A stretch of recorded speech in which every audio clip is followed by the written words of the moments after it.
नमस्कार, मी केदार टाकळकर. शैक्षणिक क्षेत्रामध्ये खूप वेगवेगळ्या प्रकारचं काम आतापर्यंत केलेलं आहे आणि ते बहुतेक सगळं 10वीचे विद्यार्थी, 11वी-12वीचे विद्यार्थी त्यांच्यासाठी करिअर गायडन्स, करिअर कोणतं सिलेक्ट करायचं किंवा अभ्यासाची मेथड कोणती वापरायची, तसंच परीक्षेमध्ये चांगले मार्क मिळवण्यासाठी काय करायचं, अशा खूप वेगवेगळ्या प्रकारचा गायडन्स हा मी गेले 35 वर्ष मी करतो आहे. आज त्याच मार्गदर्शनाचा एक भाग म्हणून मी तुम्हाला 10वीची SSC बोर्डाची उत्तरपत्रिका ही कशी सोडवायची, म्हणजे फक्त प्रेझेंटेशन पॉईंट ऑफ व्ह्यू बरं का, ज्याच्यामध्ये मी तुम्हाला कोणताही विषय शिकवत बसणार नाही आहे. तर प्रेझेंटेशन प्रत्येक विषयासाठी कसं करायचं, त्यातले महत्त्वाचे जे मुद्दे आहेत ते मी आज कव्हर करणार आहे. असं म्हटलं जातं आणि फॅक्ट आहे की 10वीची परीक्षा हे टेक्निक आहे, तंत्र आहे. त्या तंत्रामध्ये जर का तुम्ही एक्सपर्ट असाल ना, म्हणजे ते तंत्र तुम्ही टेक्निक चांगल्यापैकी अवगत केलं तर तुम्हाला तुमच्या अपेक्षेपेक्षा भरपूर मार्क मिळतात. हे तंत्र 2 प्रकारचं असतं. एक पहिलं म्हणजे अभ्यासाचं तंत्र आणि दुसरं म्हणजे पेपर कसा लिहायचा त्याचं तंत्र. त्यातलं मी पेपर कसा लिहायचा हे जे टेक्निक आहे त्याबद्दल आज तुम्हाला गाईड करणार आहे. खरं पेपर लिहायचं टेक्निक असं वेगळं काय असतं. बोर्डाचे जे परीक्षक असतात, एक्झामिनर्स, मॉडरेटर्स, चीफ मॉडरेटर्स, ती पण माणसं आहेत, शिक्षक आहेत. ते त्यांच्या प्रत्येकाच्या आपल्याकडनं म्हणजे विद्यार्थ्यांकडनं आणि विद्यार्थ्यांकडनं म्हणजेच आपण जी उत्तरपत्रिका आन्सरशीट लिहितो त्या आन्सरशीटकडनं त्यांच्या काही अपेक्षा असतात. त्या अपेक्षा जर आपण पूर्ण केल्या तर मार्क जास्त मिळतात. म्हणजे समजा एखादा 2 मार्काचा प्रश्न आहे, त्या 2 मार्काच्या प्रश्नामध्ये परीक्षकाला 4 मुद्दे अपेक्षित आहेत आणि तुम्ही मुद्द्यांप्रमाणे उत्तर नाही लिहिलं, एकाच पॅराग्राफमध्ये उत्तर लिहिलं तर कदाचित सगळे मुद्दे कव्हर होऊन सुद्धा तुम्हाला आउट ऑफ 2 1.5 मार्क मिळतील. अंडरलाईन नाही केली, प्रॉपर कुठं बॉक्स करायचं असेल ते नाही केला, म्हणजे अशा अनेक कारणांमुळे काय होतं की आपले मार्क हे कट केले जातात आणि ते डायरेक्टली तुम्हाला कोणी म्हणणार नाही की तू अंडरलाईन केली नाही म्हणून मी मार्क कट केले बरं का. पण याच्यामध्ये परीक्षकाची सायकॉलॉजी, परीक्षकाचं मानसशास्त्र हे विचारात घेऊन जर आपण उत्तरपत्रिका प्रेझेंट केली ना तर मार्क भरपूर मिळतात. म्हणजेच technique of writing answer paper म्हणजे काय, तर परीक्षकाची मानसिकता ओळखून घेऊन आपण उत्तरपत्रिका सादर करणं, प्रेझेंट करणं, याला आपण technique of writing answer paper असं म्हणतो. आता वापरायचं कधी बसणं, खरं तर बोर्डाच्या परीक्षेच्या आधी जेवढ्या लवकर तुम्हाला वापरता येईल, म्हणजे मी तर म्हणेन की तुम्हाला आज समजा माझ्याकडनं माहिती कळली तर तुम्ही आजच्या ह्या क्षणापासून ते टेक्निक वापरायला सुरुवात ही प्रत्येकाने करायची आहे. कारण काय होतं की काही गोष्टी मी ज्या सांगतोय ना त्या तुम्हाला एकदम सोप्या वाटतील, काही फालतू पण वाटतील आणि जाऊ दे करू डायरेक्ट परीक्षेच्या वेळेला करू, आत्तापासून काय घाई असं तुम्हाला वाटेल. पण नाही, तुम्ही जोपर्यंत ह्या गोष्टींच्या सवयी करून घेत नाहीत, नॉर्मल लिखाणामध्ये तुमच्या जोपर्यंत ती सवय उतरत नाही तोपर्यंत तुमच्याकडनं परीक्षेमध्ये ते त्या प्रकारे लिहिलं जाणार नाही आणि मग मार्क मिळणार नाही. त्यामुळे टेक्निक कधीपासून वापरायचं तर लगेच, म्हणजे आजच्या ह्या क्षणापासून तुम्ही ते टेक्निक वापरायचं. तर पहिला मुद्दा त्यातला समास, मार्जिन कसे आखायचे ते. ही बोर्डाची दिलेली उत्तरपत्रिका आहे, त्याच्यामध्ये एक मोठं मार्जिन असतं आणि त्याच्या शेजारी एक छोटं मार्जिन, हे बोर्डाने आखून दिलेलं आहे. आणि हे जे मार्जिन आहेत म्हणजे 2 आखलेली मार्जिन्स ही तुम्हाला सगळ्या languages, Marathi, Hindi, English, Sanskrit, German वगैरे या सगळ्या लँग्वेजेसला हे एवढे आखलेले समास सफिशियंट आहेत, पुरतात. त्याशिवाय वेगळ्या आणखी जास्त आखायचं गरज नाही. म्हणजे समजा तुम्ही क्वेश्चन नंबर 3 सॉल्व्ह करताय तर तो वरती बॉक्समध्ये लिहिणार क्वेश्चन नंबर 3, त्या 3 मधला ए, समजा ए गिव्ह रिझन्स आहे, कारणे जे आहे, मग ए जो आहे तो तुम्ही तिथं लिहिणार मोठ्या मार्जिन समासामध्ये आणि त्याच्या शेजारी 1 जो म्हटलेला आहे तो 1 म्हणजे 3A म्हटलं पहिलं तुम्ही सोडवताय आणि मग ते सोडवायचं जे आहे ते उजवीकडच्या भागामध्ये तुम्ही सोडवणार आहात. ही बोर्डाने दिलेली उत्तरपत्रिका ही तुम्हाला सगळ्या लँग्वेजेस आणि दोन्ही मॅथ्स M1 M2 म्हणजेच अल्जेब्रा आणि जॉमेट्री या विषयांना हे आखून दिलेले समास पुरेसे आहेत. परंतु हिस्ट्री जॉग्राफी आणि सायन्स 1-2, इतिहास भूगोल आणि शास्त्र 1-2 ह्या 4 विषयांना मात्र एक जास्तीचा समास हा तुम्हाला आखायचा आहे. आणि तो कशासाठी? तर त्या जास्तीचा जो एक समास आखला आहे त्याच्यामध्ये ह्या 4 विषयांमधले म्हणजे विषयांची नावं सांगतो. इतिहास भूगोल आणि विज्ञान 1-2 या 4 विषयांमधले ऑलमोस्ट सगळ्या प्रश्नांची उत्तरं ही आपण पॉईंट्समध्ये लिहितो. पण पॉईंटमध्ये जी उत्तरं लिहिणार आहेत ना त्याचे पॉईंटचे नंबर लिहिण्यासाठी म्हणजे बघा आता इथं तुम्हाला दाखवलं की पॉईंट नंबर 1, 2, 3, 4 4 पॉईंटमध्ये उत्तर लिहिलं तर मग ते पॉईंट नंबर लिहिण्यासाठी तो एक वेगळा समज प्रत्येकाने आखायचा आहे. का? कारण परीक्षकाला उत्तर चेकिंग करतानाच त्याला कळतं की ह्या मुलांनी 4 पॉईंट्स लिहिले बरं का. म्हणजे पहिलं एक रिलॅक्सेशन त्याला त्या परीक्षकाला येतं कारण त्याला माहिती आहे की या प्रश्नाच्या उत्तराचे 4 पॉईंट्स आहेत, 3 पॉईंट्स आहेत, 6 पॉईंट्स आहेत. त्यामुळं एका नजरेच्या कटाक्षामध्ये परीक्षकाला कळावं की आपण किती पॉईंट्स लिहिले आहेत. त्यासाठी पॉईंट नंबरसाठी सेपरेट कॉलम हा या 4 विषयांना करायचा आहे. हे सोडवलेलं दाखवलंय बघा. आता मी तुम्हाला अशा सोडवलेल्या स्लाइड्स ज्या दाखवतो तर त्या तुम्ही वाचत बसू नका. आता आपण कोणता मुद्दा बघतोय? मार्जिन म्हणजे समास कसा आखायचा हा मुद्दा आपण बघतोय. मग तुम्ही फक्त समास कसा आखायचा त्या पॉईंटच्या दृष्टीने तुम्ही त्या स्लाइडकडे बघा. ते गणित जे सोडवलेले ते बरोबर आहे का चूक सोडवले वगैरे त्याकडे काही बघायचं नाही.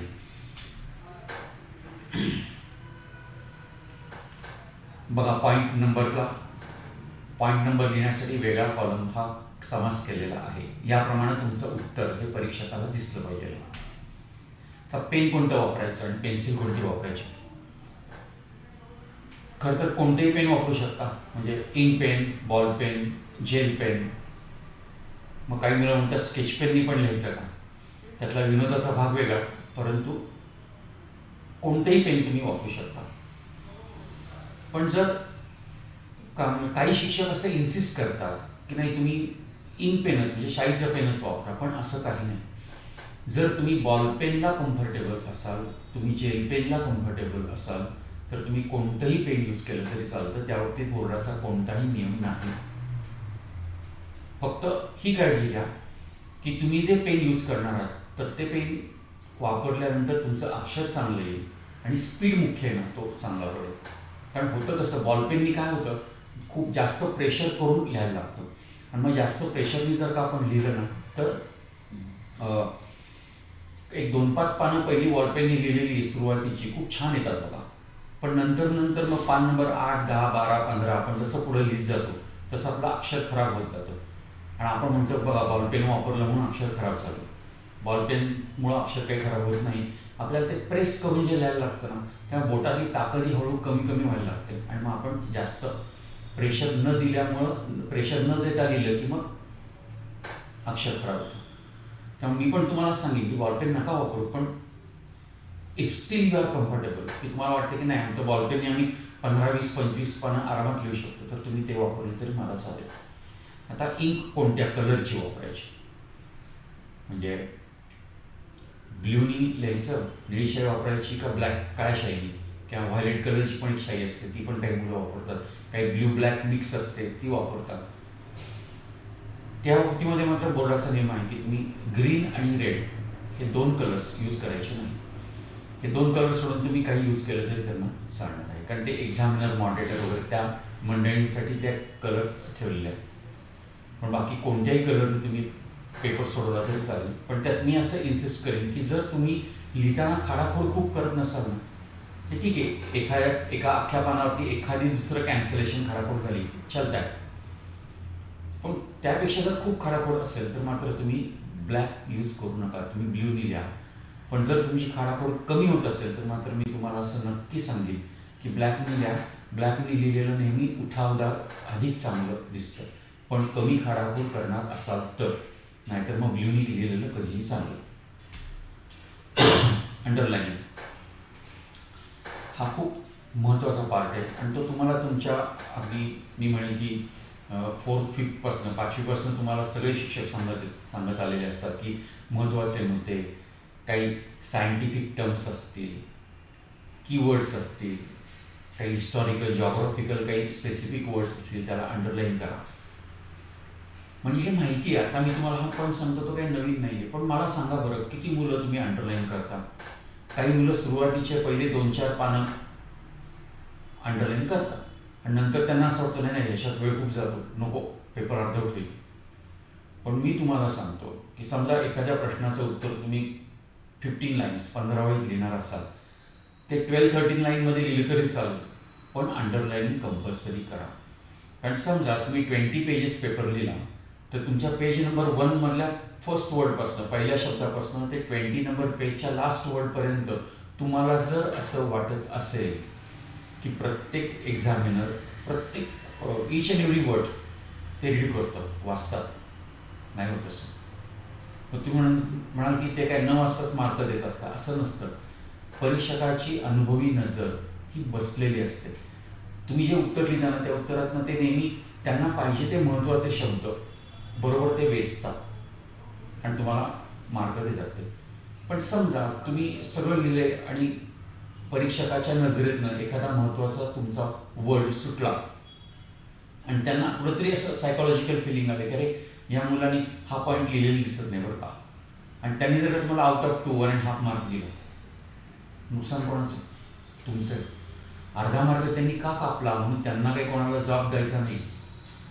कारण शेवटी परीक्षकाला त्याची डिस्क्रिशनरी पॉवर ही वापरता येते.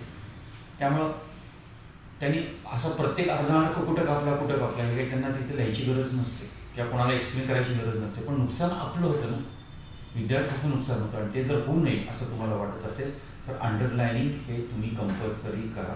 सगळे महत्त्वाचे words, keywords, scientific words, headings, या सगळ्या गोष्टींना अंडरलाईन तुम्ही कंपल्सरी करायची आहे. तर बघा अंडरलाईन कशी करायची यासाठी ही स्लाईड आहे. महत्त्वाचे शब्द सगळे अंडरलाईन केलेले आहेत ते. आणि अंडरलाईन कशी करायची नाही त्यासाठी ही स्लाईड बघा. याच्यामध्ये सगळंच अंडरलाईन केलं, सगळी वाक्याच्या वाक्य अंडरलाईन केली. मग घ्या, तुम्हाला अंडरलाईन करून पाहिजे ना, आम्ही केलं, आता तुम्हाला काय वाचायचं ते वाचा. असं अंडरलाईनिंग केलेलं पण नको आहे. मी तुम्हाला काय सांगितलं, फक्त महत्त्वाचे शब्द, कीवर्ड्स ज्याला आपण म्हणतो ना, हेडिंग्स, त्यालाच अंडरलाईन करायचे. सगळंच अंडरलाईन करत बसलं असं करायचं नाही. क्वेश्चन्स कॉपी करायचे नाहीत. म्हणजे उदाहरणार्थ बघा, इथं खालीलपैकी कोणत्याही एका प्रश्नाचे उत्तर 70 ते 80 शब्दात लिहा आणि परत त्या स्वभाषेची अभिवृद्धी वगैरे. या पहिल्या ज्या 4 ओळी आहेत ना, ह्या 4 ओळी तुम्ही मला सांगा की लिहायची काही गरज होती का? काही नाही. नुसतं क्वेश्चन नंबर 6 आणि 1 एवढं टाकलं की काम झालं असतं. म्हणजे तुम्ही असा अनावश्यक वेळ वाया घालवता. कारण त्या 4 ओळी लिहिल्यामुळे तुम्हाला अर्धा मार्क पण मिळणार नाही आहे. म्हणजे असा वेळ तुम्ही वाया घालवता आणि मग एकीकडे म्हणता की आम्हाला अंडरलाईन करायला वेळ पुरत नाही. नाही चालणार. म्हणजे क्वेश्चन्स कॉपी करू नका. पण तुम्ही याच्यावर पण आम्ही ऑब्झर्वेशन केलं की मुलं किमान एक 8 ते 10 मिनटं वेळ आहे ना ते क्वेश्चन्स कॉपी करण्यामध्ये घालवतात. मग तोच वेळ अंडरलाईनिंगला वापरा ना, त्याच्यामुळे मार्क तरी तुमचे वाढणार आहेत. एक्झामिनरला कोणती इन्स्ट्रक्शन्स द्यायची नाही, रिक्वेस्ट वगैरे करायची नाही. त्या रिक्वेस्टसाठी एक मजेशीर एक्झाम्पल पण असं बघितलेलं आहे बरं का पेपर्समध्ये. म्हणून पहिल्याच पानावर मुलांनी लिहिलेलं होतं, माझी घरची परिस्थिती लय गरिबीची आहे, मला 10वी पास होणं खूप महत्त्वाचं आहे वगैरे, असं त्याने एक 8-10 ओळी लिहिल्या होत्या. पण मला सांगा, तपासणारा परीक्षक ठीक आहे, त्याला तुमच्याबद्दल सहानुभूती वाटेल, पण म्हणून ते मार्क देतील का? नाही देणार. तुम्ही जे लिहिणार आहात त्याच्यावरतीच मार्क मिळणार आहे. एका मुलाने लिहिलेलं होतं की मी साईबाबांचा भक्त आहे, मला त्यांचे आशीर्वाद आहेत. म्हणजे एकीकडं परीक्षकाला धमकीच की बघा मी साईबाबांचा भक्त आहे बरं का, हां मला जर नापास केलं तर बघा आमचे बाबा तुमच्याकडे बघून घेतो. काही उपयोग नाही. आणि शेवटी तुम्ही प्रश्नाचं उत्तर बरोबर लिहिणार किंवा नाही याच्यावरती तुमचे मार्क हे डिपेंड असतात. म्हणून परीक्षकाला कोणती अशी रिक्वेस्ट वगैरे काही करायची नाही. कधी कधी असं होतं की समजा क्वेश्चन नंबर 3 आपण सॉल्व्ह करतो, समजा तो गिव्ह रिझन आहे, आउट ऑफ 3 2 सोडवायचे. एका पेजवरती मी त्यातला एक सोडवला, दुसरा सोडवला, ते पेज माझं भरलं. मला आधी वाटलं आउट ऑफ 3 2च सॉल्व करायचे. मी पुढचा प्रश्न घेतला. पण जरा पुढच्या 1-2 प्रश्न झाल्यानंतर मला असं जाणवलं की अरे आपण त्या गिव्ह रिझनमधलं दुसरं जे उत्तर लिहिलं ना त्याच्यामध्ये जरा पॉईंट मिसिंग आहेत बरं का. मग आपल्याला मार्क तिथे जायची शक्यता आहे. आणि ते आउट ऑफ 3 मी 2 सॉल्व केले, त्यातलं थर्ड जे होतं ते मला येत होतं. म्हणून मग मी ते नंतर आता जागा तर नाही तिथे सॉल्व करायला. मग तिथं खाली आपण लिहिणार का की कृपया ह्यापुढील तिसरा प्रश्न जो आहे तो 4-5 पानं सोडून 6व्या पानावरती बघा. काही गरज नाही. अशी कोणती इन्स्ट्रक्शन पण एक्झामिनरला द्यायची नाही. तुम्ही नंतर आठवलं नंतर सोडवलं तरी चालेल. मग फक्त क्वेश्चन नंबर 3 टाकला आणि त्याच्यामध्ये 3 मधलं 3 म्हटलं तरी एक्झामिनरला ते पुरेसं आहे. पण त्यासाठी अशी पण इन्स्ट्रक्शन एक्झामिनरला तुम्ही कोणत्याही प्रकारची द्यायची नाही. न्यू क्वेश्चन न्यू पेज हा नियम पण माहिती आहे, पण खूप वेळा मुलं ते फॉलो करत नाही आणि त्याचा एक्झामिनरला त्रास होतो. कसा काय? समजा पेपर आपण सॉल्व करतोय, ह्या क्वेश्चन नंबर 3 सॉल्व करतोय, ह्या पेजवरच्या फक्त पहिल्या 2 लाईनवरती मी लिहिलं आणि माझा क्वेश्चन नंबर 3 संपला. आता मला क्वेश्चन नंबर 4 करायला घ्यायचा आहे.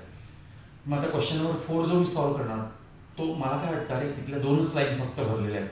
मग त्याच्या खाली जरा जागा सोडून आपण त्याच्याच खाली क्वेश्चन नंबर 4 चालू करू. असं करायचं नाही. कंपल्सरी ते पान अख्खं कोरं राहिलं तरी चालेल, पण तुम्ही पुढच्या पेजवरती जा. कारण तुम्ही जर एकाच पेजवरती क्वेश्चन नंबर 3 पण असेल, भले 2 लाईनी असतील आणि त्याच्याच खाली क्वेश्चन नंबर 4 पण कंटिन्यू केला तर तुम्हाला कल्पना आहे की एक्झामिनरला प्रत्येक पेजच्या वरती टॉपला त्या पेजवरती कोणते क्वेश्चन्स आहेत आणि त्याच्यामध्ये मिळालेले मार्क किती. मग त्यांना वरती टॉपला क्वेश्चन नंबर 3 पण त्या पेजवरती, क्वेश्चन नंबर 4 पण आहे. मग दोन्हीचे मार्क सगळे लिहित बसणं हे त्यांना त्रासाचं होतं. आपण टेक्निक यालाच म्हणतो की परीक्षकाला आपण कमीत कमी त्रास द्यायचा. त्यांना जे पाहिजे आहे ते अगदी सुखाने द्यायचं सगळं, म्हणजे ते आपल्याला भरपूर मार्क देणार. आणि म्हणून त्यासाठी नवीन प्रश्न नवीन पानावर हे कंपल्सरी प्रत्येकाने पाळायचं आहे. रफ वर्क कुठं करायचं? बऱ्याच वेळा मॅथमॅटिक्समध्ये आपल्याला रफ वर्क करायला लागतं. मॅथ्समध्ये काही वेळा मुलं काय करतात की तिथंच जिथं आपण सोडवणार आहोत तिथंच राईट साईडला पेन्सिलनी असं रफ वर्क करतात. मग त्यामध्ये असा विचार असतो की नंतर वेळ मिळाला तर ते खोडून टाकू. पण जर ते खोडलं गेलं नाही तर दिसायला ते खूप वाईट दिसतं. म्हणून रफ वर्क जे आहे ते मी तुम्हाला सांगेन की तुम्ही लास्ट पेज जे असतं ना आपल्या आन्सर शीटचं, आणि ते पेज कधी असं उलटं करणं हे सोपं पडतं. आणि मग तिथं तुम्ही पेनाने करा ना रफ वर्क, पेन्सिल करायची काही गरज नाही. आणि सारखं पेन पेन्सिल असं चेंज करत बसलं तरीसुद्धा त्याच्यावर आपला भरपूर वेळ हा जाऊ शकतो. म्हणून रफ वर्क जे आहे ते रफ वर्क तुम्ही लास्ट पेजवरती आणि पेनाने करा. फक्त त्या पेजच्या वरती टॉपला हेडिंग लिहून टाका रफ वर्क किंवा कच्चे काम, आणि ते पेज आधीच पूर्णपणे कॅन्सल करून ठेवा. म्हणजे कॅन्सल केलेले पेज असल्यामुळे एक्झामिनरने ते चेकिंग करायचा प्रश्नच येणार नाही. कॅन्सलेशन, खाडाखोड करायची नाही, पेपर छान लिहायचा, स्वच्छ पाहिजे, हे सगळेजण सांगतात. पण मला सांगा की पेपर लिहिताना आपल्याकडनं खाडाखोड होतेच ना थोडीफार. पण खूप वेळा काय होतं की समजा एखादा मुलगा पेपर लिहितो आणि त्याच्या 5व्या ओळीवरती त्याची खाडाखोड 3 शब्द लिहायला चुकले. एकतर आपण चुकलेलो आहोत म्हटल्यानंतर, कारण आधी लिहिलं मग कळलं हे चुकीचं लिहिलं. मग चुकले म्हटल्यानंतर आपण स्वतःवरती थोडे चिडलेलो असतो. मग आपण काय करतो ते खोडताना की असं करून किंवा असं करून खोडतो. जे कधी मी असं बघितलं की मुलं अगदी पान फाटेपर्यंत खोडतात. पण त्यामुळे होतं काय, म्हणजे असं जर तुम्ही अगदी ग्रेड करून जर का खोडलेलं असेल तर परीक्षक जेव्हा पेपर चेक करतो त्यांनी पान उलटला का, माझे हे पान त्याचं चेक करून झालं इकडचे हे एक पान दुसरं पान, आता त्यांनी पान उलटलं तर पहिल्यांदा त्याच्या नजरेला काय पडतं, ते आपण जी अशी खूप खाडाखोड केलेली आहे ना ती नजरेला पडते. आणि मग तिथं इम्प्रेशन काय पोरगं आहे ना साधं नीट लिहिता येत नाही, की तुम्ही काय खोडले वगैरे तो भाग त्याने अजून वाचलेलं पण नाही बरं का, पण एक सायकॉलॉजिकल इम्प्रेशन की खूप खाडाखोड केलेली आहे. मग परीक्षकाचं ते इम्प्रेशन वाईट पडू नये म्हणून खाडाखोड ही पण ना आपल्याला लपवता आली पाहिजे. आता तुम्ही म्हणाल हे कसं लपवायचं, काही नाही. आता समजा एक 4-5 ओळी नंतर 6व्या ओळीवरचे माझे 3 शब्द चुकलेले आहेत, तर मी काय करणार त्या 3 शब्दांवरती पेन्सिलनी फक्त त्या 3 शब्दांवरती अशी ब्रेक मारली. त्यामुळे होईल काय की परीक्षेत जेव्हा आन्सर पेपर चेक करता करता त्या लाईनवरती येईल ना, त्या 5व्या 6व्या लाईनवरती, तेव्हा त्यांना कळेल की अरे मुलांनी खोडल्यावर का. पण मग मुलं त्याच्यावरती म्हणतात आपण ते खोडले, मग ते चुकलेलं ते कळेल ना त्यांना. अरे तुम्ही कसंही जरी खोडलं तर ते चुकलंय म्हणूनच खोडलेलं आहे ना. मग त्यांना कळलं तर काय फरक पडतो. जे त्या फार तर वाचतील ते. आणि कधी कधी असंही होतं बघा आपल्या प्रत्येकाच्या बाबतीमध्ये की आपण आधी खोडतो, पण जे खोडलेलं आहे ते खरं तर बरोबर असतं, पण आपल्याला काहीतरी वेगळं सुचतं म्हणून आपण ते खोडतो. मग परीक्षकांनी जर ते वाचलं आणि त्यांना जर कळलं की अरे कशाला खोडलं ना, खरं तर बरोबर लिहिलं होतं की मुलांनी, म्हणजे उलट यातनं एक पॉझिटिव्ह सॉफ्ट कॉर्नर तयार होईल. हां, म्हणजे म्हणून काही ते चुकीचा मार्क देणार नाही, पण जेव्हा कधीतरी पुढच्या प्रश्नांमध्ये तो सॉफ्ट कॉर्नर जो आहे ना तो उपयोगाला येईल. जेव्हा 2 पैकी 1.5 मार्क द्यायचे का 2 मार्क द्यायचे, हा जेव्हा परीक्षकाच्या मनामध्ये डायलेमा असतो, कन्फ्युजन असतं, तेव्हा आपल्याला नक्की 2 मार्क मिळतात. थोडक्यात कॅन्सलेशन करताना पेन्सिलने त्या शब्दांवरती फक्त अशी रेखी प्रत्येकाने मारायची. येस, महत्त्वाच्या काही गोष्टी मी तुम्हाला सांगितलेल्या आहेत. अजूनही तुम्हाला काही व्हिडिओज बघायला मिळतील ज्याच्यातनं आणखीन काही ॲडिशनल पॉईंट्स हे तुम्हाला माझ्याकडनं समजू शकतील. So bye, thank you.